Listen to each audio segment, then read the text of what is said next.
comenzar ahora con nuestra presentación. Entonces, vamos a entrar a nuestro último tema, que es el tema 18, continuando con la unidad de alcaloides. Recuerden que alcaloides teníamos tema 16, tema 17, y ahora el último tema es tema 18, donde hablaremos especialmente de los pseudoalcaloides, ¿ya? Pero todavía vamos a hablar de un alcaloide verdadero, que es la pilocarpina, porque se considera también alcaloides de origen diverso, ¿bien? Y entonces voy a continuar. Vamos a ver también 2 videos para que ustedes también puedan seguir ganando puntos para su tercer parcial, ¿no? Bien, entonces.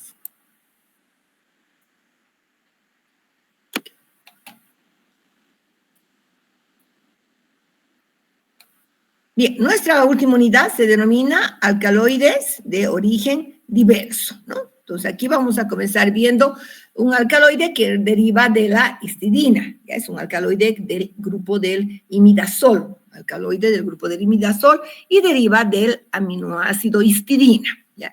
Esta planta es el jaborandí. La parte que se utiliza son las hojas desecadas de Pilocarpus microphyllus y Pilocarpus jaborandí. Pertenece a la familia de las rutáceas. Esta planta es originaria del Brasil y del Paraguay, o sea que es una planta de Sudamérica, ¿ya? Muy bien, entonces, ¿cómo es la planta? Vamos a hablar de la planta y de la droga. Entonces, la planta es un pequeño arbusto con hojas que crecen en forma espontánea en el noreste del Brasil, ¿no? Se caracteriza porque tiene unas, como quería comentar, es que es una planta parecida a la planta de naranja, parecida a la planta de mandarina, porque es del mismo grupo, de la familia de las rutáceas, ¿no? Pero tiene una característica muy interesante. Tiene las hojas, las foliolas, de 2 a 5 centímetros, ¿no?, de largo, pero si ustedes ven el detalle en la hojita, miren, el ápice es hundido. Entonces tiene un ápice escotado, una característica bien bonita, el ápice escotado. Y las foliolas terminales, que son estas, tienen un peciosillo corto, ¿bien? Entonces la droga vienen a ser las hojas del jaborandí. Muy bien. ¿Cuáles son los componentes? Tiene alcaloides de 0,7 a 0,8%. Estos alcaloides son la pilocarpina y la isopilocarpina, pilosina e isopilosina. Es una característica muy interesante que normalmente las hojas pierden su actividad con el almacenamiento. Se sabe que en un año de almacenamiento llegan a perder hasta el 50% de actividad, ¿no? Es decir, se deteriora el alcaloide. Y en 2 años prácticamente no hay alcaloide. Entonces es una planta que no se puede conservar. La droga, las hojas, no se puede conservar por mucho tiempo, ¿no?, porque es muy frágil, ¿bien? Entonces, ¿cuál es la estructura?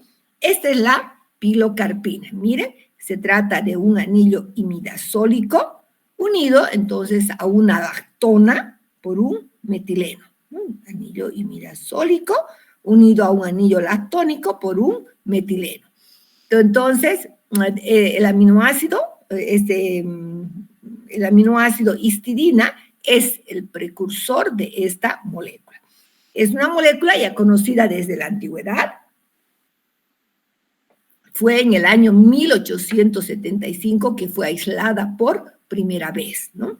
Entonces, tiene una actividad farmacológica muy importante y muy interesante. Ahorita les voy a explicar la actividad farmacológica. Vamos a hablar primero de la extracción, ¿no? La extracción que se realiza para el pilocarpina es lo que se denomina una extracción básica en la primera fase, ¿ya? Entonces, la extracción es una extracción moderada con carbonato de sodio utilizando disolvente como benceno, es por la estructura que tiene, ¿no? Entonces, en esta primera fase se utiliza benceno especialmente para eliminar los compuestos lipídicos, cualquier grasa, sustancia que puede ser soluble en el benceno. Esta fase bencénica se agita luego con una fase ácida diluida, después de hacer la extracción, y nuevamente alcalinizamos, o sea, volvemos al mismo procedimiento, ¿no? La fase bencénica, agregamos entonces nosotros vamos a agregar en este caso, vamos a agregar primero un ácido que puede ser un ácido sulfúrico, ácido clorhídrico, etcétera, y luego vamos a alcalinizar. La alcalinización puede ser con hidróxido de sodio, hidróxido de potasio, ¿ya? Bueno, después de hacer la alcalinización, como ustedes ya saben, se alcaliniza con la finalidad de liberar el alcaloide, ¿no? Con la finalidad de liberar el alcaloide, y luego este alcaloide es soluble en cloroformo. Por lo tanto, encontraremos los alcaloides como la pilocarpina, isopilocarpina, pilosina e isopilosina, vamos a encontrar entonces en la fase clorofórmica, ¿no? Finalmente hacemos una nueva extracción ácida, pero ya con la finalidad de cristalizar. Como hemos visto en la práctica, los alcaloides cristalizan con ácidos para formar sales. Y es la forma en la que normalmente se comercializa. Bien, ¿cuál es la acción farmacológica de esta molécula? Actúa como parasimpático mimético, produciendo hipersecreción salival, tanto gástrica, ¿no?, que a nivel salival. Ahora, ¿por qué es importante? Hay muchos medicamentos, especialmente algunos medicamentos como antidepresivos, ansiolíticos, etcétera, que producen una disminución de la secreción salival, ¿no?, y una disminución de las secreciones en el sistema gástrico. En estos casos, para ayudar entonces, se utiliza la pilocarpina. También produce hipermotilidad intestinal, broncoconstricción y bradicardia. Pero el uso más importante que tiene la pilocarpina es que se utiliza como sulfato de pilocarpina para el tratamiento del glaucoma. Ustedes saben, es un aumento de la presión intraocular. Muy bien, entonces eso es importante, por favor, que anoten. Ahora, pasamos, con la pilocarpina, hemos terminado el grupo de los alcaloides verdaderos. ¿Ya? Vamos a entrar ahora primero a los alcaloides terpénicos y esteroidales, y luego entraremos a los alcaloides xantínicos o purínicos, que son, a partir de ahora, entraremos a ver el grupo de los pseudoalcaloides, ¿no? Muy bien, vamos a comenzar con los alcaloides derivados del metabolismo terpénico. Al hablar de terpeno, estamos hablando de la vía del mevalonato, a partir de acetilcoenzima A, vía mevalonato, ¿ok? Bien, entonces, ¿cómo se sintetizan estos alcaloides terpenoides o terpénicos? A partir del ácido mevalónico, a partir del ácido mevalónico, pero el precursor primario, recuerden siempre, la acetilcoenzima A, para la vía del mevalonato. Entonces, a partir de ese ácido mevalónico se van a sintetizar una serie de compuestos que son considerados como pseudoalcaloides. Según el número de unidades isoprénicas se distingue a los monoterpenos, como la esquitantina, sesquiterpenos, como el pachulepiridina, los diterpenos, como los alcaloides de aconito. En realidad, los alcaloides, tanto mono y sesquiterpenos, no tienen en realidad una importancia farmacológica, ¿no? Entonces, no los vamos a ver. Vamos a hablar solamente del grupo de los diterpenos. El grupo de los diterpenos, como los alcaloides, aquí vamos a corregir esto un ratito. Voy a corregir otro día cuando di la clase, pero se me fue. Alcaloides, en mayúscula. A partir de ese mevalónico, como, falta una O, número.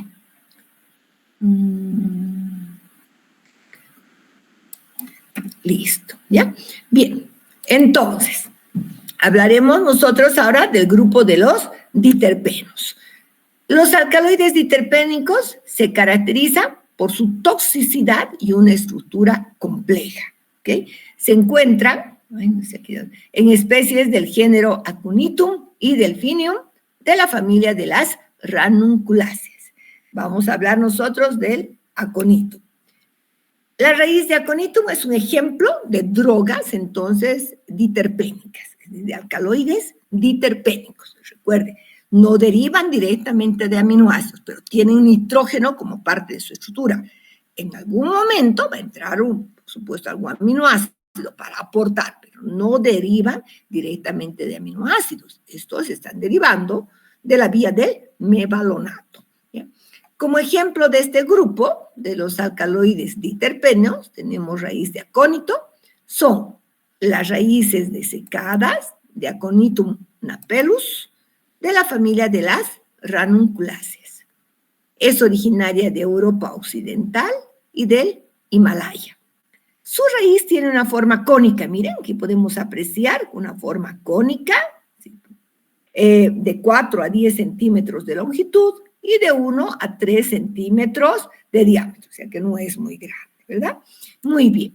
Contiene alcaloides, el más importante es la aconitina. Fíjense, aquí tenemos entonces un diterpeno, recuerden que los diterpenos tienen 20 carbonos, ¿no? Y aquí tenemos el nitrógeno como parte de la estructura, ¿no? Por lo tanto, este es un grupo de pseudoalcaloides diterpénico, pseudoalcaloide diterpénico. La única diferencia, ya saben, con los alcaloides verdaderos, no deriva de aminoácidos. Bueno, tenemos otros como la mesaconitina, hipaconitina, napelina y otros. ¿Cuáles son los usos? Esta aconitina es un veneno de acción potente, ¿ya? Sin embargo, se lo utiliza, ustedes ya saben qué es la homeopatía, ¿no? Se utiliza en el campo de la homeopatía en tratamientos de neuralgias del trigémino. ¿Sí? En el tratamiento de las neuralgias del trigémino también es un anticongestivo y sedante en pequeña dosis, porque es bastante tóxico, ¿no? Por eso se utiliza como terapia alternativa en la homeopatía, que ustedes recuerdan, tenemos diluciones muy, muy altas, que a veces dicen que actúa solamente como placebo. Bien, vamos entonces, ahora vamos a hablar de otro grupo de alcaloides muy importantes, que son los alcaloides esteroidales. ¿Bien? Bueno, siempre estos alcaloides también derivan de la vía del mevalonato a partir de la acetilcoenzima como precursor primario. Estos alcaloides esteroidales o esteroídicos presentan como estructura básica el ciclopentano peridrofenantreno. Posiblemente se sintetizan a partir de colesterol, ¿ya? O algún precursor de colesterol. Existen 3 grupos de alcaloides esteroidales. El que tiene 21 carbonos relacionados con pregneano se lo ha encontrado en la familia de las apocináceas, como olarrena. Otro alcaloide esteroidal que tiene 24 carbonos derivan del ciclo del artenol de la familia de las pulsáceas. Y el que tiene 27 carbonos se ha encontrado en la familia de las solanáceas y ligiáceas. También hay glucoalcaloides, es decir, algunos de estos pueden estar unidos a los azúcares, ¿ya? Derivan del solanidano y pues se dice que esta estructura de los pseudoalcaloides de 27 carbonos se parece a la estructura de las saponinas, que es un grupo de heterócidos esteroidales, ¿verdad? Pero solo que estos tienen nitrógeno, muy importante, ¿bien? Ahí tenemos la estructura de la solanina, miren, ciclopentano, hasta aquí, ciclopentano peridrofenantreno, y en este caso está unido a 3 azúcares, ¿no? Entonces, este es un glucósido esteroidal, pero pseudoalcaloide. ¿Por qué? Aquí estamos viendo, miren, la presencia del nitrógeno. Estamos viendo la presencia del nitrógeno, ¿ok? Muy importante. Aquí también la solanidina, que sería entonces, en este caso, la genina, nuevamente vemos el nitrógeno, pero es una estructura esteroidal, ¿ya?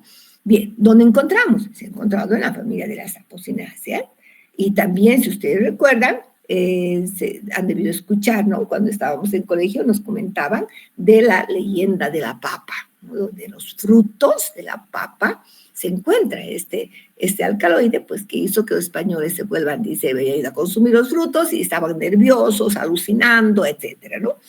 Y en la noche, la gente del pueblo escarbó y encontró, dice, ellos llamaron unos frutos, ¿no? Encontraron pues unos tubérculos y cuando los hicieron hervir, dijeron, uy, qué agradable, encontraron la delicia más grande en su momento.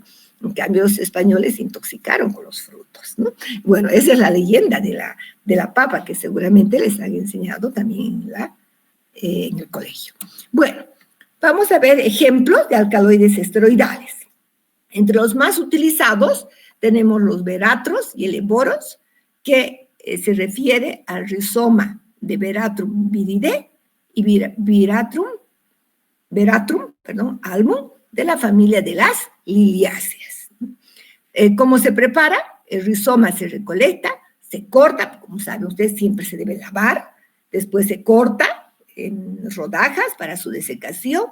El rizoma es cónico, de 3 a 8 centímetros de largo y de 2 a 3,5 centímetros de ancho. Bien, la raíz de veratros va a tener entonces alcaloides esteroidales, como estamos viendo aquí en esta estructura, que es la estructura de la protoveratrina. Tenemos protoveratrinas A y B. Entonces vamos a ver.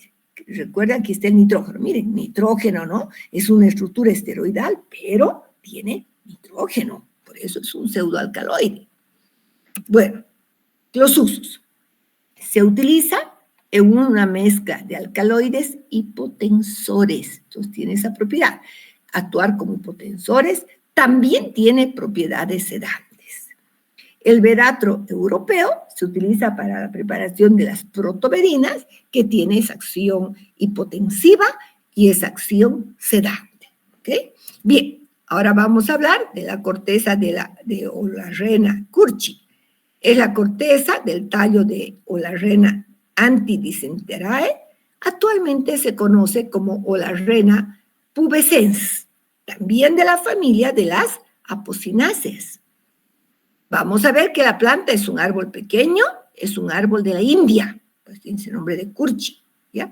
Y la droga entonces se obtiene cuando el árbol tiene de 8 a 12 años de edad, ¿no? ¿Por qué hay que esperar tanto tiempo? Recuerden que siempre se busca el momento que tengamos una mayor concentración del principio activo. Esto es muy importante, mayor concentración del principio activo, ¿ok? Ahora, en este caso, mire, Olarrena antidicenterae. Importante el nombre para lo que vamos a ver enseguida. ¿Cuáles son sus componentes? Tenemos alcaloides esteroidales, aquí estamos viendo el nitrógeno, miren, nitrógeno, ¿no es cierto? Alcaloides esteroidales en una concentración de 1.8 a 4,5.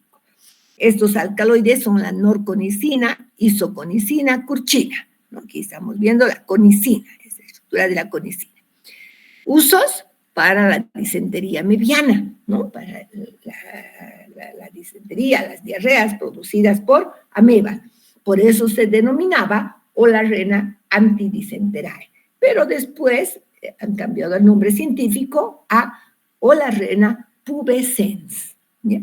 Bueno, listo. Hasta aquí entonces habríamos terminado el grupo de los alcaloides terpénicos, tanto diterpenos como alcaloides esteroidales. Y vamos a entrar a la última parte que es muy bonita y hablaremos de los denominados pseudoalcaloides santínicos o purínicos. En este grupo encontraremos cafeína, teofilina, teobromina. ¿Bien? Entonces, estos alcaloides son los alcaloides derivados de la xantina o alcaloides purínicos. Recuerden que también van a tener nitrógeno como parte de su estructura, pero no derivan de la vía de los aminoácidos, ¿no? No van a derivar de un aminoácido, sino que estos están relacionados con el metabolismo de los carbohidratos, ¿ya? Pero claro, en algún momento hay aporte, ya les decía, de un aminoácido, pero no directamente, como hemos visto en los alcaloides verdaderos. Las bases púricas son compuestos con núcleo de la purina.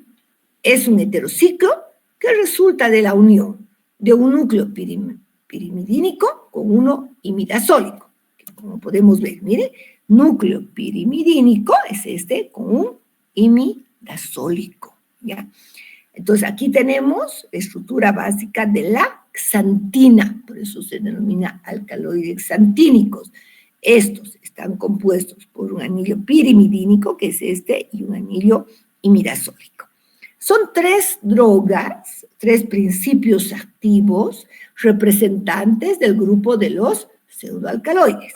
Tenemos a la cafeína, miren, esta es la estructura de la cafeína, que se encuentra en un café tan delicioso, ¿no es cierto? Que los que nos gusta el café, pues ahí tenemos la estructura de la cafeína. Es 1, 3, 7, aquí tenemos carbón 1, ¿ya? O nitrógeno 1. 1, 3, 7, trimetilxantina. Esa sería la estructura de la cafeína. La teofilina, que vamos a encontrar también en el té, tenemos entonces 1,3, 1,3, dimetilxantina. Y la teobromina, que encontramos en el cacao, por supuesto en el chocolate también, especialmente en el negro, tenemos 3, 7, dimetilxantina, ¿no? Entonces, estos tres son los tres principios activos del grupo de los pseudoalcaloides purínicos o también alcaloides xantínicos. Cualquiera de los dos nombres es correcto. Vamos a hablar. Una de las estructuras básicas, estamos viendo, tenemos 1, 2, 3, tiene 4 átomos de nitrógeno en su estructura, ¿ya? Son moléculas, en realidad, solubles en agua caliente, ¿no? Y también son solubles en disolventes clorados, ¿ya? En general, los tres alcaloides, tanto la cafeína, la teofilina, la teobromina, tienen una acción estimulante sobre el sistema nervioso central. Claro que el efecto depende de la concentración, ¿no? Si tomamos demasiado concentrado, por supuesto que va a tener una mayor acción estimulante, ¿no? Bueno, también la cafeína aumenta la motilidad gástrica y el peristaltismo intestinal. Incrementa la diuresis también, al igual que la teofilina, pero la teofilina tiene más acción. Tiene la cafeína un efecto sinérgico con los analgésicos. Por eso tenemos cafeaspirina, Cofargot, que tiene cafeína y tiene ergotamina, ¿ya? La teofilina tiene una acción diurética bastante fuerte. Se utiliza para combatir los síntomas del asma por su aspecto broncodilatador, ¿no? Se obtiene cuando hay problema del asma, hay una broncoconstricción, por eso las personas no pueden respirar. Entonces, la teofilina para producir una broncodilatación y puedan introducir de mejor manera el aire a su organismo, ¿ya? Aquí es importante remarcar lo siguiente. Si hablamos desde el punto de vista de la estimulación del sistema nervioso, ¿ya? Me quedó amarillito, como estimulante, lo voy a anotar aquí, del sistema nervioso, vamos a tener el siguiente orden, ¿ya? Primero, la cafeína. Segundo, teobromina. Y tercero, la teofilina.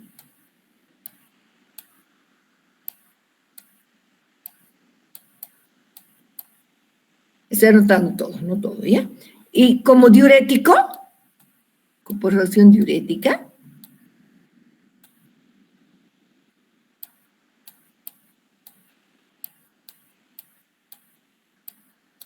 vamos a tener primero la teofilina.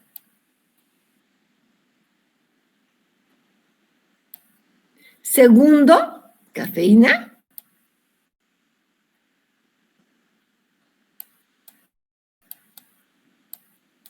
Ay, aquí ya no puedo anotar, no sé por qué. Cafeína. Miren ya, no sé qué he escrito. Cafeína y teobromina. Ya es importante esto, chicos. Ese es el orden.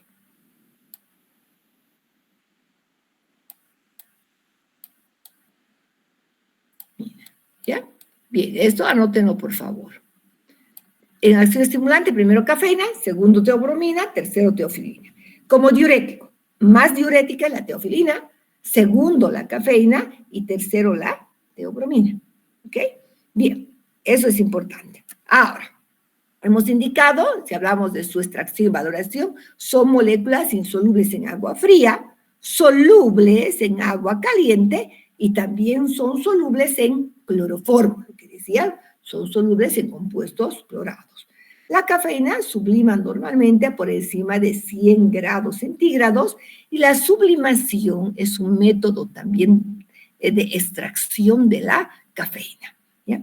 También se puede extraer la cafeína con agua caliente. Recuerden que hemos indicado que son moléculas solubles en agua caliente, luego se precipitan los taninos porque tanto el café, el té y el cacao son muy ricos en taninos, del grupo de los taninos condensados.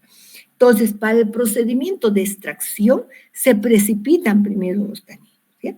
Luego, les voy a explicar más adelante una prueba de extracción de la teobromina. Bueno, la murexida, la prueba que se utiliza para poder identificar un pseudoalcaloide, cualquiera de los 3 pseudoalcaloides, es la prueba de la murexida. La prueba de la murexida es una prueba específica para el grupo de los alcaloides purínicos o xantínicos, no para alcaloides verdaderos. ¿Han entendido? Muy bien. Ahora, ¿cómo se realiza la prueba? Es muy sencilla, muy bonita. A la muestra se coloca ácido nítrico, se calienta, generalmente es mejor dejar evaporar, se enfría, se agrega hidróxido de amonio y nos va a dar un color rojo púrpura, que nos indica hay un pseudoalcaloide purínico.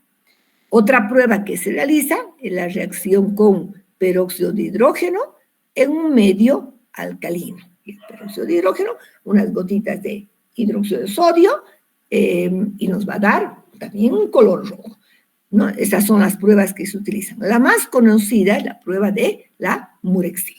¿Bien? Ahora, en su biogénesis, en su biosíntesis, como les dije, sigue la ruta de la biosíntesis de anillo purínico, que tiene que ver con el metabolismo, entonces, de los carbohidratos. Se ha podido demostrar que la teobromina es precursora inmediata, es un precursor inmediato de la cafeína, ¿no? Recuerden que la teobromina es 3,7-dimetilxantina y la cafeína es 1,3,7-trimetilxantina. Entonces, la teobromina, puedo preguntar en el examen, sería un precursor inmediato, ¿ok? Bien, ahora pasaremos a ver las drogas con alcaloides purínicos.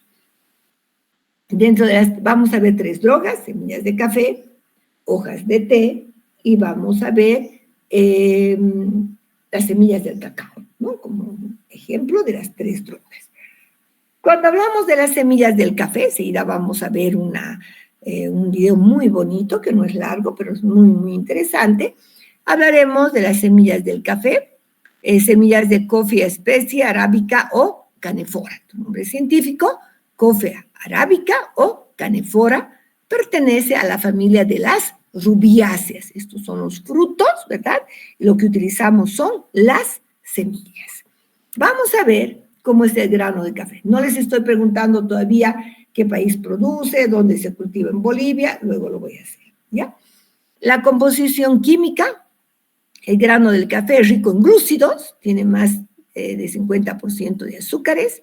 Lípidos: al ser una semilla tiene bastante concentración de lípidos, de 10 a 15%, proteínas de 10 a 15%, y tiene ácidos orgánicos como son los taninos. Tiene taninos del grupo de los taninos catecólicos, ¿ya?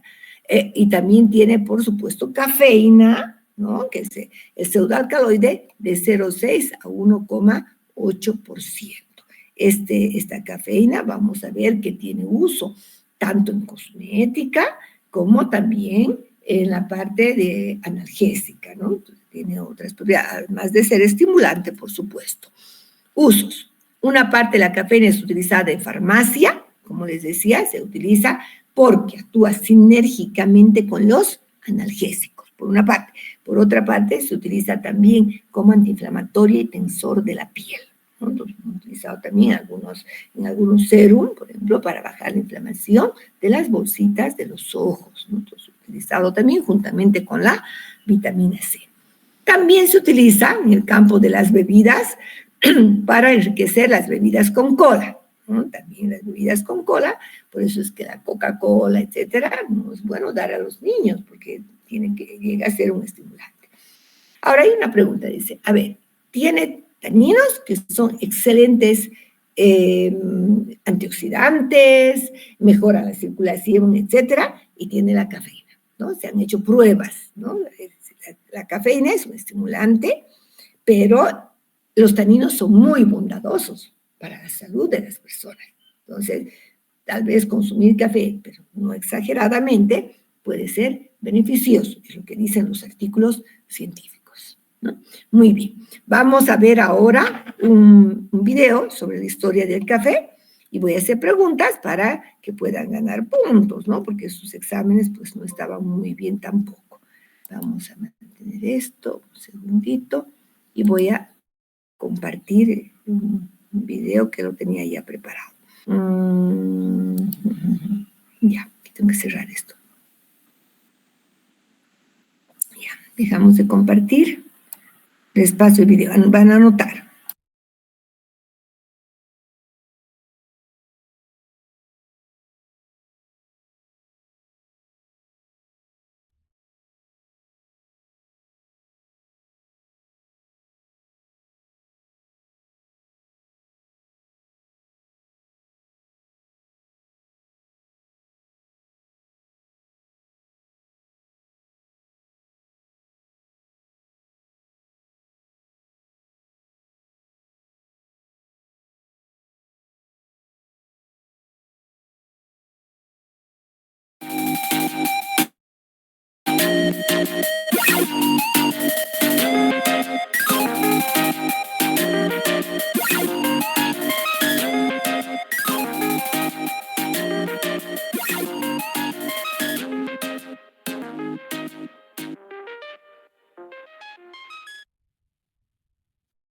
Hola, muy buenas a todos.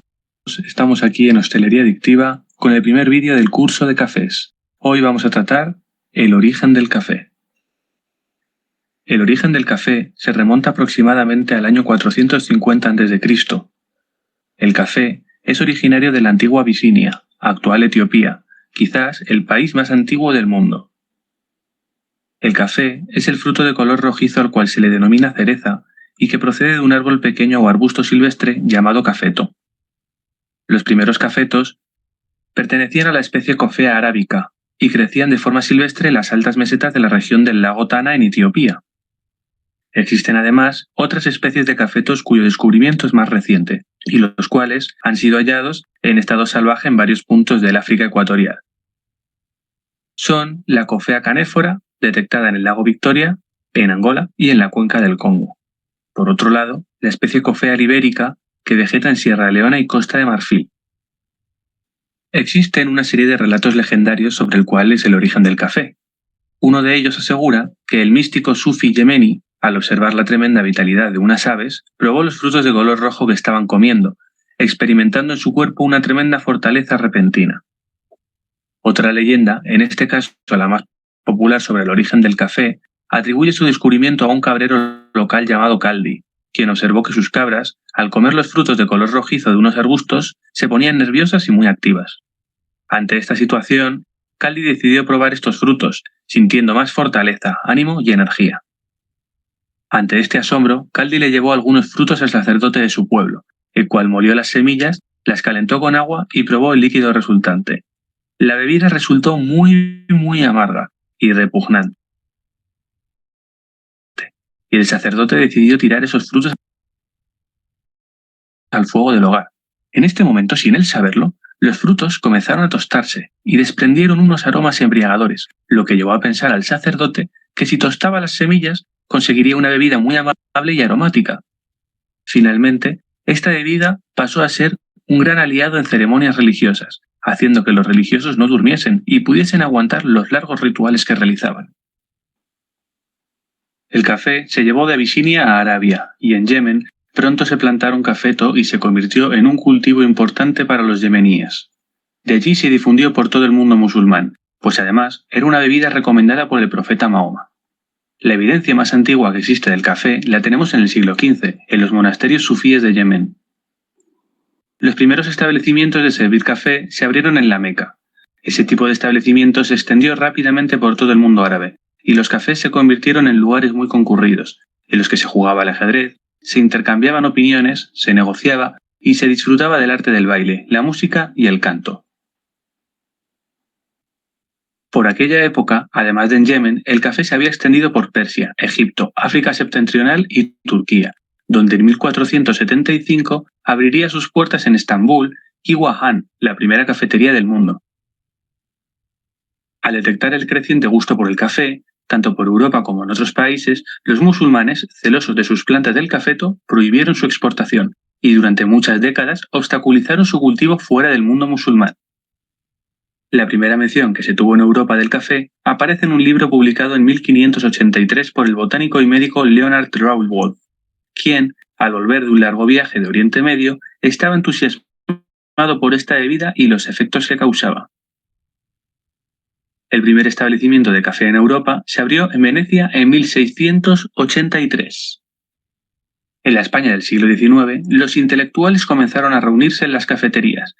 La más célebre de todas fue el Café Gijón, fundado en 1888, aunque otros muchos fueron fundados con anterioridad, como el Comercial en 1870, el Café Els Gats en Barcelona o el Café Lardí, entre otros. Y hasta aquí el primer vídeo del curso de café.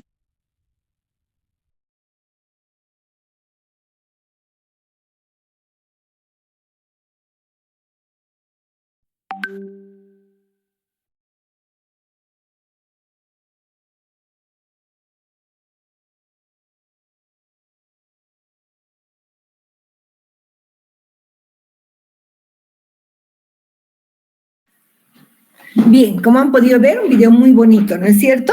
Como siempre, van a levantar la mano las personas para que puedan seguir a ustedes puntitos. Pues son unas 4 preguntas nada más sobre la historia del café. Una pregunta muy importante y luego voy a hacer unas preguntas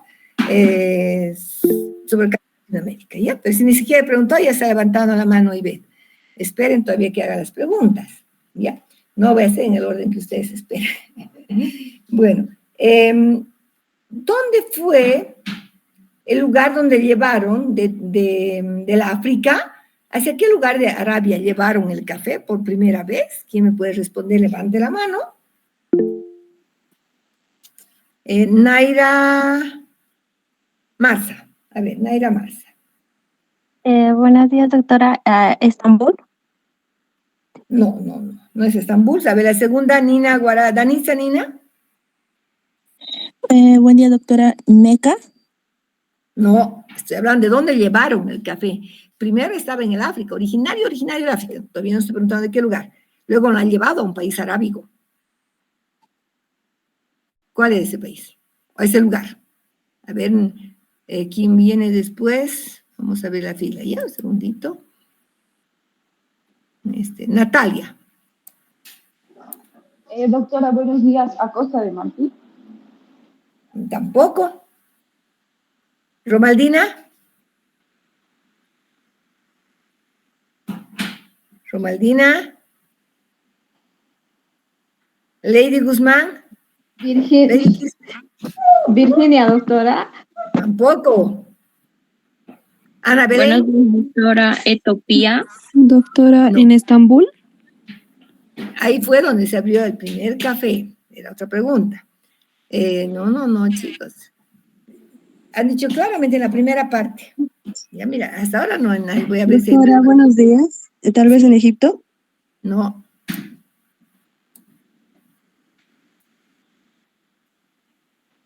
A ver, ya. Aquí no han anotado, chicos. Dice, se llevó de Virginia a Arabia, a la zona de Yemen. ¿Se acuerdan o no? Estaba anotado, ¿ya? Bueno, ahora sí una pregunta sencilla. Bajen todos su manito y ahora vamos a la pregunta ¿de dónde es originario el café? A ver, vamos a ver quién levantó la mano. Romaldina, no, un ratito creo que está, sí. Natalia.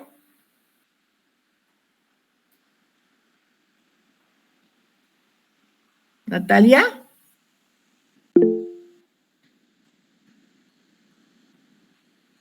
Sí. Dígame, Natalia. En Etiopía, ya, Etiopía, muy bien. Etiopía, no se olviden que también se conocía como Virginia, ¿no? En el África, muy bien, 2 puntos entonces para Natalia, a favor. Vamos a otra pregunta. Ahora, muy bien. ¿Dónde fue, a qué países se extendió después después de Virginia, a qué países se fue extendiendo luego el café? A ver, vamos a ver otra vez con Chacón Rojas. ¿A qué país se extendió? A Estambul, a la parte también luego de Europa como Venecia. No, son los cafés. ¿De dónde se había extendido? Primero se ha extendido primero en la zona musulmana. ¿En qué países? A ver, a Carapi. Esther. En Persia, Egipto, África, doctora. Ya, muy bien. Persia, Egipto, a Turquía, ¿no es cierto? Sí. Bien. Entonces, Esther a Carapi Castro. A Carapi Castro. Muy bien. Eso es cómo se ha extendido, ¿no? Ahora voy a hacer las preguntas. ¿Dónde fue la primera cafetería pública que se abrió? A ver, Naira Marza. En la Meca, doctora. Bueno, en la Meca fue donde, pero no era, ya, le voy a poner los puntitos, pero no es ahí la primera cafetería pública. Y sí, se reunieron En tomando. Estambul, perdón, en 1475. Estambul, bien. Estambul, ya. Don Marza, tu apellido, por favor, Narza. Naira Marza. Naira, ya. Bien. Una última pregunta. ¿Cuál fue la primera cafetería que se abrió en Europa? Fabiana Rojas. Se abrió en Venecia en 1683. Muy bien, listo, bien. Ahora, chicos, ya no hago preguntas del video. Voy a hacer preguntas. En Sudamérica, ¿cuál es el principal productor de café en Sudamérica? A ver, Celia Carballo. ¿No es Colombia, doctora? No. La pregunta es, ¿cuál es el principal productor? El mejor café, evidentemente, es el mejor café es de Colombia. Pero ¿cuál es el principal productor? A ver, Daniela Vargas. En Brasil, doctora. Vargas Daniela. Sí, Brasil, chicos, es el principal productor de café, ¿no? Bien, última pregunta. Siempre quiero que ganen puntitos, por eso sigo diciendo. En Bolivia, ¿de dónde viene el mejor café? De los Yungas, doctora. A ver, vamos a la oportunidad al que levantó la mano recién. Alejandra. A ver, Alejandra. Ah, no, pues ya has respondido. ¿Quién ha respondido? A ver, perdón. ¿Quién respondió? ¿De los Yungas? Yo, doctora. Ana Belén Vázquez, ya. Sí. Listo, hasta ahí nomás. Luego vamos a ver el otro video, se pueden hacer más preguntas, ¿ya? Vázquez. Listo. Le estoy ayudando Es porque... una parte de La Paz, doctora, que es, como dice mi compañero, de los Yungas. Sí, Ese ya es un respondió. lugar ahí.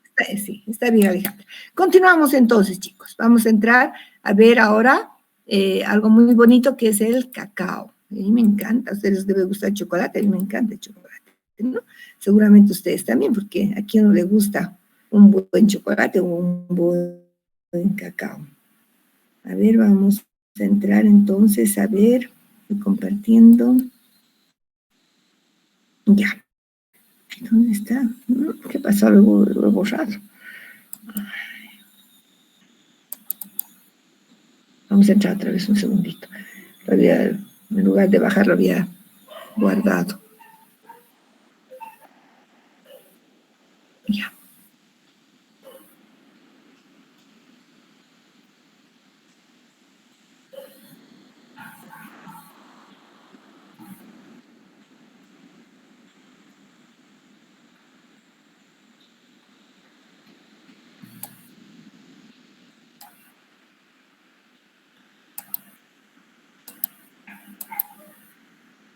Ya, ahora hablaremos del cacao. Nos falta solamente cacao y té. Ya. Aquí tenemos entonces la segunda droga representativa de este grupo es el cacao. ¿Ya? Cuando hablamos del cacao nos referimos, las drogas son las semillas, ¿no es cierto?, desecadas, totadas, fermentadas, etcétera, de Theobroma cacao, de la familia de las esterculiáceas. La planta es un árbol pequeño, espontáneo, de bosques de selvas húmedas. Crece muy bien en zonas muy húmedas, ¿verdad? Bien, la droga van a ser las semillas que se encuentran en lo que llamamos mazorcas, que en realidad es una baya. ¿Cómo se prepara el cacao comercial? Normalmente se saca, ¿no? Se abre el fruto y vamos a encontrar una pulpa blanquecina, mucosa, donde se encuentran en la parte interior las semillas.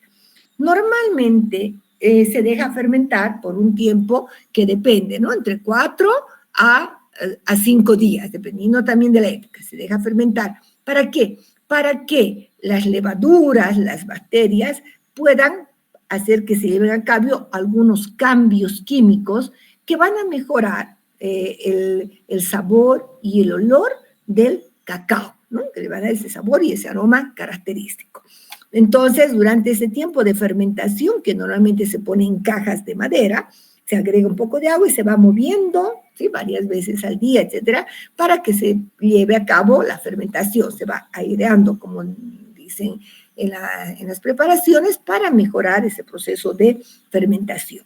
Después de este tiempo se va a llevar a un secado donde prácticamente en el secado se va a ayudar a que se eliminen algunos ácidos que se van a producir durante la etapa de fermentación, ¿no? En algunos casos, sí, posteriormente puede ser un torrado para que tenga un olor y un aroma más característico. Y a partir de este cacao, pues se puede obtener cacao negro, se puede ir a la producción del chocolate, donde ya se mezclan de diferente manera, etcétera, ¿no? Bueno, a nosotros nos interesa el cacao desde el punto de vista de su utilidad en el campo de la farmacia. Entonces, ¿cuál es la composición que tiene? La almendra tiene triacilglicéridos de ácidos grasos de 16 y 18 carbonos, aproximadamente un 50%. Es lo que nosotros denominamos manteca de cacao. Y esta manteca de cacao se va a utilizar en farmacia para la elaboración de supositorios, algunas cremas, en cosmética para muchas cremas también, que le van a dar una característica muy nutritiva para la piel, ¿no? También tiene compuestos polifenólicos, es decir, tiene taninos del grupo de los taninos catecólicos, especialmente condensados de 3 flavanoles y 3,4 flavandioles, ¿no es cierto?, que va a dar lugar a los taninos catecólicos o condensados. Tiene xantinas de 1 a 3%, donde su principal componente es la teobromina, 3,7-dimetilxantina, y cafeína en muy pequeña cantidad, de 0 a 3%. ¿Ya?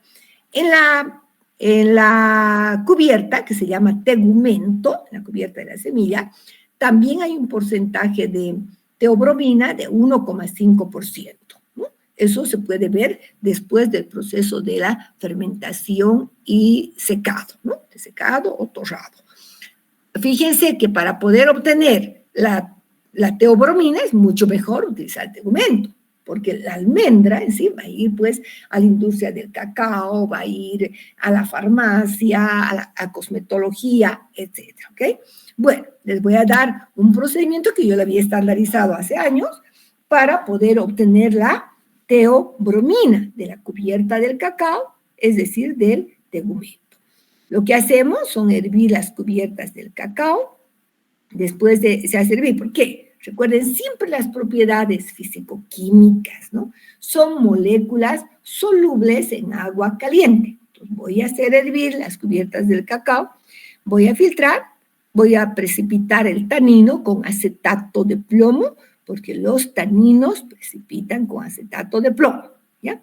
Bueno, vamos a filtrar, eliminamos el exceso de plomo por diálisis en una bolsita de papel celofán, luego la solución que queda, evaporamos a sequedad, extraemos la teobromina del residuo con etanol, y se purifica por recristalización ya con agua, ¿no? Con agua. De esa manera obtenemos una teobromina de muy buena calidad, los cristales muy bonitos lo tienen, para estar segura de que hemos podido obtener, para estar seguros de que hemos obtenido la teobromina. ¿Qué prueba debo realizar? ¿Qué prueba realizaría para estar segura de que he obtenido la teobromina? A ver, recomiéndeme una prueba. La prueba de, chicos,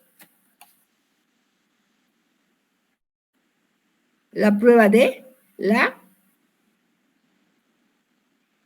no me están atendiendo, la prueba de la murexida. Recuerden, esa es la prueba ideal, recomendada para la identificación de alcaloides purínicos. Bien, ahí tenemos entonces. ¿Qué prueba hacemos? La positiva, la prueba de la murexida. Se distingue de la cafeína porque precipita también con ácido nítrico diluido, no con el concentrado. La teobromina sublima a 220, en cambio la cafeína lo hace entre 178 a 180 grados centígrados. ¿Para qué se usa la teobromina? Se utiliza como diurético, ejerce menos acción estimulante sobre el sistema nervioso central, menos que la cafeína. ¿Recuerdan el orden, no? Cafeína, teobromina, teofilina, como estimulantes del sistema nervioso central, ¿ya? Y la manteca de cacao se utiliza en farmacia para la preparación de supositorio. Y por supuesto, como les decía, también la manteca de cacao en el campo de la cosmética, para cremas, para la piel, cremas corporales, etcétera, ¿no? Entonces, tiene bastante uso, ni qué decir, en el campo, pues, de los alimentos, de los dulces, para la obtención de chocolate, de cacao, se hace el chocolate negro, que es muy rico en taninos, y recomendado también para la salud, ¿no? Sin embargo, chicos, al tener teobromina y al ser estimulante del sistema nervioso central, no se recomienda dar a niños muy pequeños, ¿no? Porque hace que se sientan nerviosos, que se sientan muy activos, no se recomienda, ¿no? Han hecho estudios en un curso a niños de 10 años, a una mitad del curso cada día les daban una tabletita de chocolates, una barrita, y al otro grupo no, ¿ya? Entonces, después vieron que los niños que habían consumido el chocolate estaban nerviosos, ansiosos. ¿Por qué? Por la teobromina, porque es un estimulante del sistema nervioso central, ¿ok? Muy bien. Entonces, ahora vamos a ver el video y luego terminamos con las hojas de té, que ya no hay video de las hojas de té. Vamos a ver, espérenme aquí. Ya tengo que dejar de compartir primero.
Un país con regiones tropicales. En él se destaca la belleza de su flora y fauna. La riqueza de su agricultura nace desde su interior. Ubicado entre el trópico de Cáncer y el trópico de Capricornio, se beneficia de las condiciones óptimas para casi cualquier producto. Sus cultivos tropicales se encuentran mayormente en el litoral y en la Amazonía, y se concentra principalmente en las provincias de Los Ríos, Guayas, Manabí, Sucumbíos y Orellana. Entre tanta diversidad de plantas tropicales, encontramos la más codiciada, el cacao. Su fuerte árbol con flores pequeñas muestra en sus ramas mazorcas que contienen granos cubiertos de una pulpa rica en azúcar, que siendo cosechado, presecado y fermentado correctamente, dan origen a un chocolate de excelente calidad. ¿Qué es la fermentación? La fermentación es un proceso que origina cambios visuales, bioquímicos y organolépticos dentro del cacao, eliminando los restos de pulpa pegados al grano, matando el germen dentro del grano y, lo más importante, iniciando el desarrollo del aroma, sabor y color de la almendra para obtener un producto de aroma excelente, apto tanto para la elaboración de barras de chocolate y para las mejores fábricas de chocolate del mundo. Sin un buen manejo previo a la cosecha y post cosecha, a través de la fermentación, no hay un buen chocolate. Existen dos tipos de clima, húmedo y seco. Si bien es cierto, el agua es esencial para el desarrollo de las plantas y agricultura en general. Su exceso se vuelve un inconveniente para el agricultor al momento de secar el producto. Por esta razón, debemos conocer cómo fermentar de la mejor forma y lo más rápido posible cuando el clima no nos favorece. Un machete y un podón bien afilados son esenciales para una cosecha de éxito. Existen varios tipos de cacao en el Ecuador, cada uno con distintas características en la forma y color de la mazorca, según el estado de maduración del fruto. Entre estos tenemos el cacao nacional, clones EET, Sasha y CCN51. Hoy en la actualidad, el CCN51 es el que se cultiva más en el país, debido a su excelente productividad y su resistencia a enfermedades. La cantidad de mucílago varía según el tipo de cacao, sea de tipo nacional o sea CCN51. Al escurrir el producto, podemos presenciar la cantidad de baba y su grado de azúcar. Así también, el peso en seco del grano es distinto según la variedad. Todas las mazorcas deben ser cosechadas. Las mazorcas con monilla deben ser tratadas de otra manera y ser separadas. No se debe mezclar la monilla con el cacao sano, ya que perjudica la cantidad del producto final. Una vez identificada la zona de recolección del producto, se procede a abrir las mazorcas sanas. Estas pueden ser cortadas de distintas formas dependiendo de las costumbres del agricultor. En el momento que se abre, se introduce oxígeno dentro de este ambiente que estaba herméticamente sellado, dando paso a efectos inmediatos. Al dejar ingresar aire, se acelera la degradación de azúcares contenidas en la pulpa, es decir, se inicia el proceso de fermentación desde este momento. Por esa razón, deben iniciar el proceso de escurrido para poder remover el mucílago del grano sin perder tiempo. Después de haber abierto todas las mazorcas, se procede a limpiar el producto de las impurezas y el maguey. Esta labor la realiza el agricultor de dos maneras, a mano o con una zaranda de aluminio o acero galvanizado. La zaranda facilita la labor, incrementando la eficiencia hasta en un 25%. Las zarandas de acero deben ser reemplazadas periódicamente para que no vuelva negra la pulpa y perjudicar así la presencia visual del cacao. Después de obtener un grano limpio, iniciamos su traslado al área de escurrido, es decir, el lugar designado para este proceso. Es recomendable dejarlo escurrir una noche sobre pallets, cañas o troncos, para que pierda el exceso de agua. Esto último es recomendado para que el producto no entre en contacto con el piso y pueda escurrir correctamente. Un lote recién cosechado puede perder hasta 15% de su peso en agua en una noche, siempre que se use un saco que escurra bien. Este puede ser de cabuya, yute o sacos de cebolla. En la mañana siguiente se abre el cacao en el tendal. la marquesina o un plástico para eliminar el mucílago que queda en el grano. Esta es la parte más importante del proceso, pues permite deshacernos del exceso de mucílago que torna ácido y daña el sabor de nuestro lote. Hay que esperar el tiempo que sea necesario para que la cáscara del cacao se seque en todo el lote. En ocasiones, gran parte del lote está listo, pero hay partes que aún se pegan. En este caso, se debe esperar un par de horas más.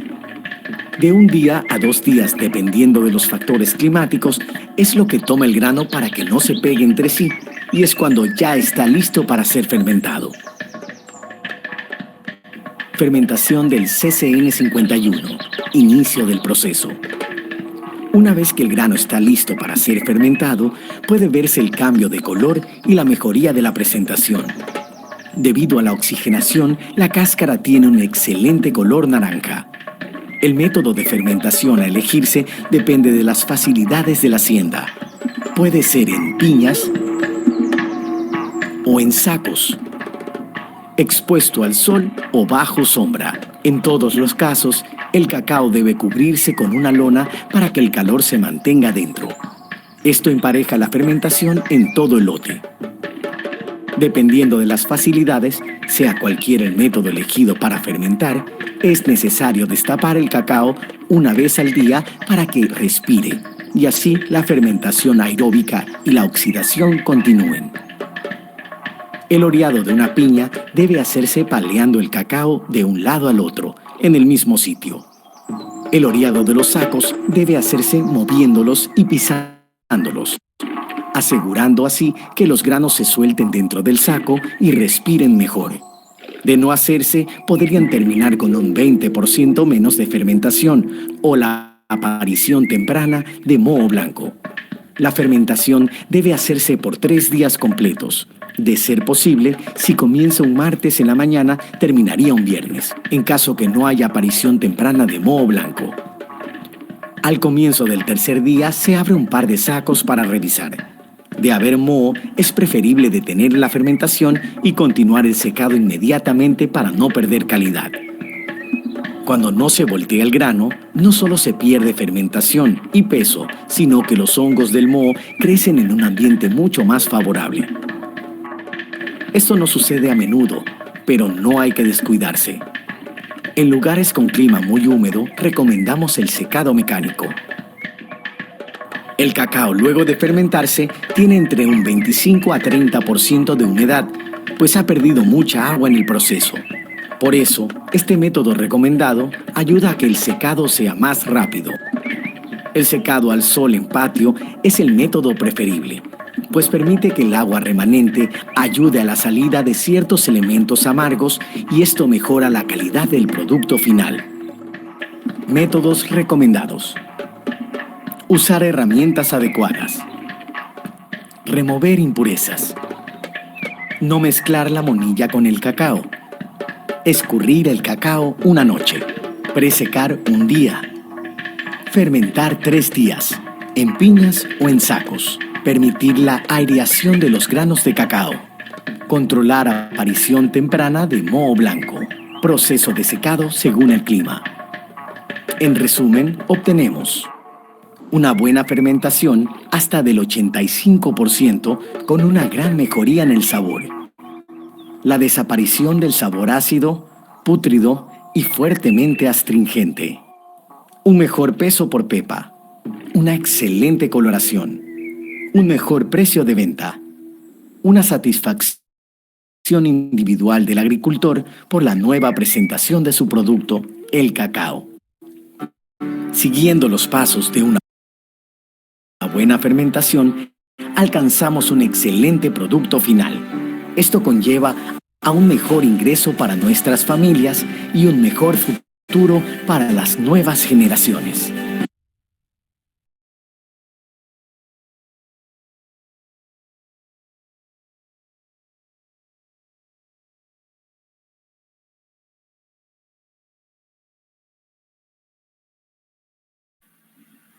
Bien, ya han podido ver entonces el procedimiento. Necesitamos algunas preguntas, es bastante sencillo.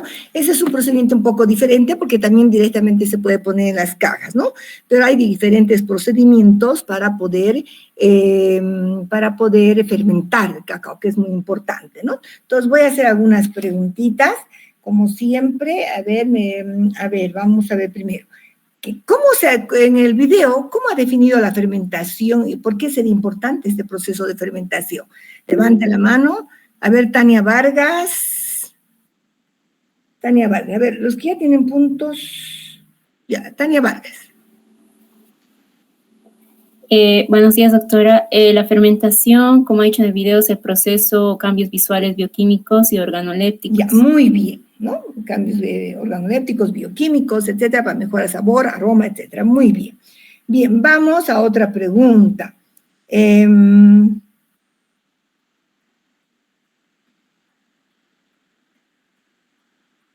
Ya, hay algo importante, chicos, han indicado también en el video que la concentración de mucílagos, puede haber variación en la concentración de mucílagos, ¿no? Es decir, de esa masa blanquecina que está en la semilla. ¿De qué dependerá esa concentración de mucílago? Que también lo dijo en el video.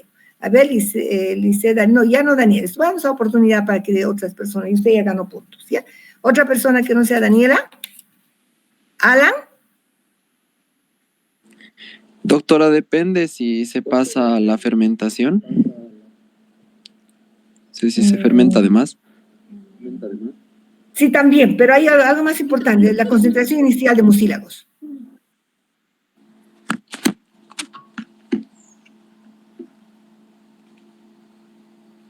A ver, María Belén.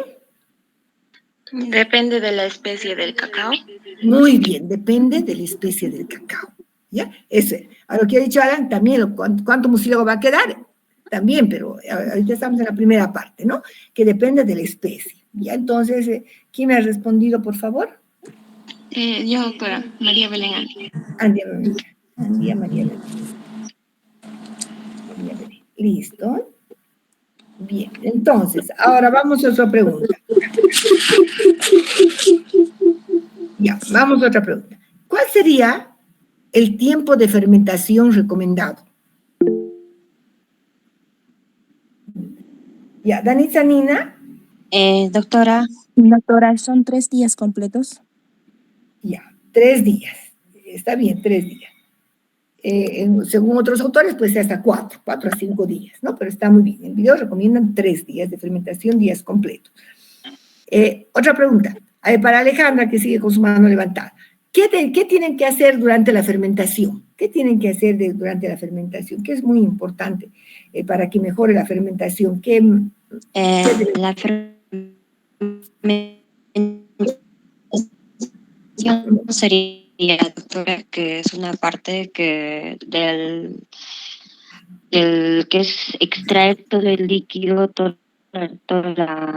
el azúcar de lo blanquecino que tiene la pulpa de la mazorca del cacao. Y una parte más que es para todo el azúcar, el organoléptico. Ya, ¿pero qué tiene que hacer? Estar ¿Qué siempre debe hacer? a estar más atentos. Ya, está bien. Estar extrayendo todo el líquido, todo lo amargo. Ajá, muy bien, eso está bien. ¿Pero qué deben hacer? ¿Qué deben hacer durante la fermentación? ¿Qué han recomendado? ¿Tienen qué? ¿Qué tienen que hacer? Si está fermentando, ¿qué debemos hacer? Con la fermentación durante la fermentación, ¿qué es importante realizar? O sea, como le dije, todo. No, ¿eso es para qué? Separar todo. No, eso es para qué. Estoy preguntando qué debemos hacer para mejorar la fermentación, que es importante. A ver, Jazmín Chacón. En unos sacos de cebolla, esos sacos de tela de cebolla para extraer. Ya, pero ¿qué? Lo que se hace es, el objetivo de la fermentación es para que los frutos o la semilla madure. Ya. Y para eso se hace el secado de por la recolección de 3 días, para que cambie el color y ya se pueda realizar los otros procesos. Ya, está bien, pero lo que se han olvidado es decir que tienen que mover constantemente y airear, ¿no? Hacer que el aire entre, el oxígeno entre. Constantemente en el modo de zaranda. Claro, tienen que ir moviendo, ¿no es cierto? Ya, muy bien. A ver, ¿qué más zaranda, tenemos? doctora. Y ahí está. Ya, una última pregunta. ¿Qué tiempo es el presecado que normalmente tienen ellos antes de la fermentación? El presecado antes de la fermentación. A ver, Rosalía y Ampara.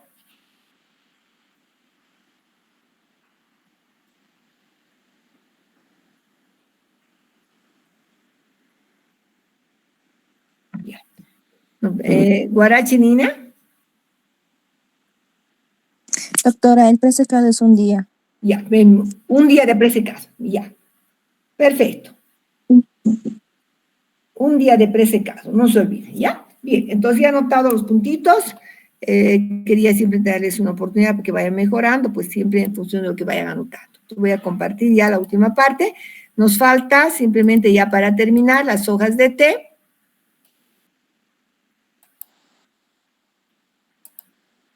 Ok, vamos a compartir entonces las hojas de té.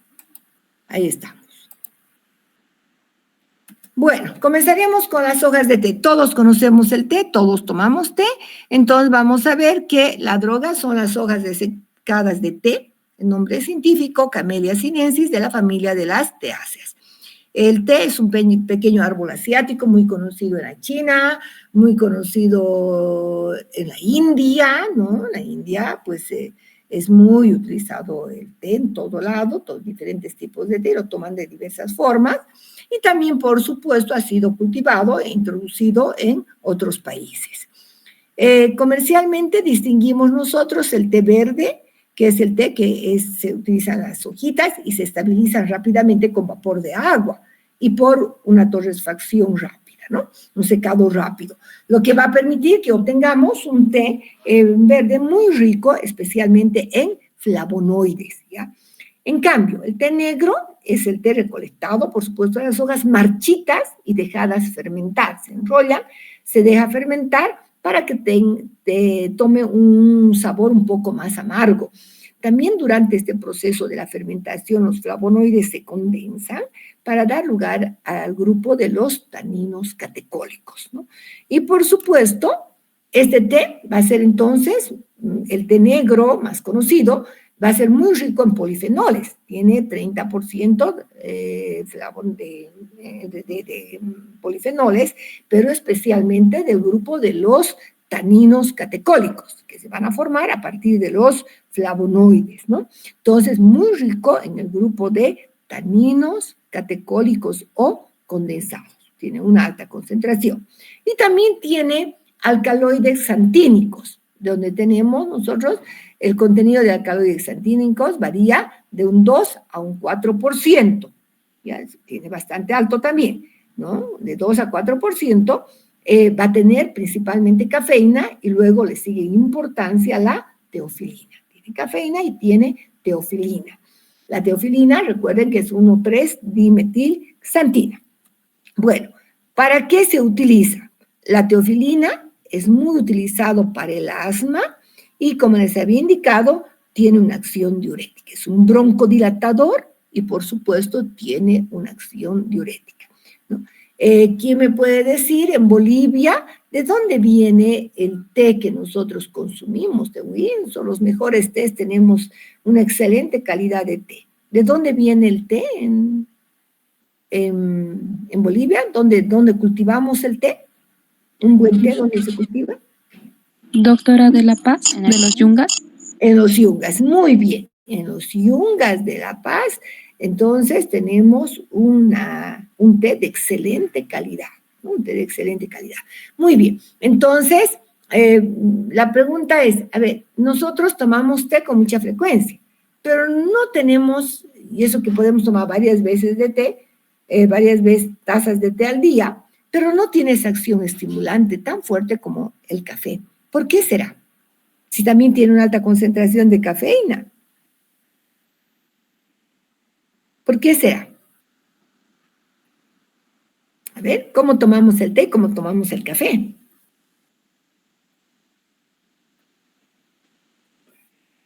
¿Por qué creen? Por sus taninos, doctora. No. Para algo más sencillo. El café lo tomamos muy concentrado, pues. ¿Lo ve? Por lo que es cargado, del que es tintoso. Claro, tomamos un café tinto, fuerte, más café. En cambio, un té, tomamos una bolsita que té. Estar más menos de un despiertos. gramito. Claro, es menos, vamos a extraer menos cantidad de cafeína. Por lo tanto, es menos, tiene menos contenido de cafeína al final, ¿no? Por eso no es tan estimulante como viene a ser el café, ¿no? Porque la concentración a la que tomamos es más diluida, por supuesto. ¿Bien? Muy bien. Con esto, entonces, habíamos terminado todo nuestro contenido, el 100% de nuestro contenido programado para el año. A mí, yo soy amante de los productos naturales, chicos, y este es un mensaje que siempre dejo al final de mi materia. Creo que hay mucho por investigar. Tenemos una medicina tradicional tan rica, un conocimiento ancestral que todavía no hemos experimentado. A pesar de que la mayoría de nuestras tesis en la facultad son con productos naturales, tenemos mucho por hacer. Por eso es que el potencial de nuevos productos naturales no está agotado y representan una fuente importante de sustancias que pueden solucionar hoy como ayer los problemas de salud que laceran a la humanidad. Hay tantas enfermedades por resolver, hay tanto por estudiar que no nos alcanza el tiempo, ¿no? Yo veo que el tiempo está pasando. Creo que he puesto un granito de arena, ¿no? Con los estudios de las plantas medicinales, pero todavía tenemos mucho por estudiar, mucho por descubrir. Y ahí están ustedes los jóvenes. La labor de ustedes es continuar con el conocimiento de los productos naturales, seguir investigando. Es un campo tan lindo y hay mucho, mucho por hacer, ¿no? Entonces, pues con esto hemos terminado nuestra materia y ahora nos vamos a ver ya solamente para que les dé sus notas, para tomar el examen final, para los exámenes de prácticas, etcétera, ¿no? Entonces tenemos el 100% de nuestro contenido terminado, ¿ok, chicos? Bien, no sé si tienen alguna duda, alguna pregunta antes de terminar nuestra clase del día de hoy y gracias por aceptar, porque ustedes se han pedido también que sea hoy día la clase, yo estaba dispuesta a que sea otro día, pero creo que ustedes también ya quieren dedicarse solamente a estudiar, ya tengan su tiempo libre para dedicarse, estamos en etapa más difícil para ustedes, es estudiar, estudiar y estudiar. Recuerden que el miércoles a las 8:15 va a ser su tercer repaso, siempre de preferencia todo lo que hacemos en la práctica, ¿no? Y también la práctica de taninos, que les he dado de manera virtual, les dije que era muy importante, entonces, para que el día miércoles den su tercer repaso, ¿no? Bueno, pues eso sería todo por el día de hoy, y con esto pues nos veríamos. Voy a avisarles si para mañana van a estar sus notas, todavía me falta sumar algunas cosas, como hemos tomado recién hace una semana, veré si les aviso mañana las notas o la siguiente semana, ¿ya? Bien. Eso sería entonces todo por hoy. Que les vaya muy bien, chicos. Estudien, por favor, estudien y a seguir adelante, ¿ya? Eso sería todo. ¿Bien? Sí, Rosalía, ¿alguien me quería preguntar algo? Seguimos con la fila abierta. Ya. ¿Dudas, preguntas? Doctora, soy Sí, Danitza. Sí, Danitza. Doctora, una pregunta, no sé si me habrá notado, es que mi apellido es Nina, por casualidad, Nina Danitza, en las Nina Guarachi. Ajá, sí, Nina Guarachi, mi apellido principal es Nina. Sí, está anotado. En fermentación y presecado. Sí, está bien anotado. ¿Alguien más? Bien. A ver, Alejandra, Gracias, doctora. La misma pregunta que mi compañero, no sé si me habrá les he notado. anotado, a pesar que me respondido a media, usted, pero igual les he anotado, ¿ya? Está bien, doctora, gracias. Ya, eso. ¿Qué más, chicos? Listo. Entonces, espero que hayan disfrutado de una materia tan linda como es farmacognosia, ¿no? Y a seguir estudiando, a seguir investigando. Ya que les vaya muy bien. Entonces, y ahora estudiar. Gracias, chicos, por tantos mensajitos bonitos que están enviando. Buenos días, doctora. Sí.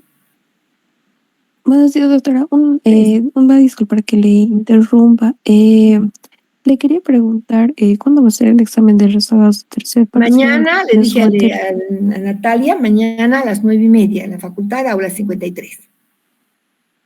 Está bien, doctora. Muchas gracias. Listo, ok. Muy bien, nos vemos entonces el día miércoles. Ya, chicos, estudien. Bien. Fernanda. No, se presionó tarde, doctora. Era la misma que le pregunté ahorita. Sí, gracias. Ok, listo, muy bien. Hasta luego. Adiós.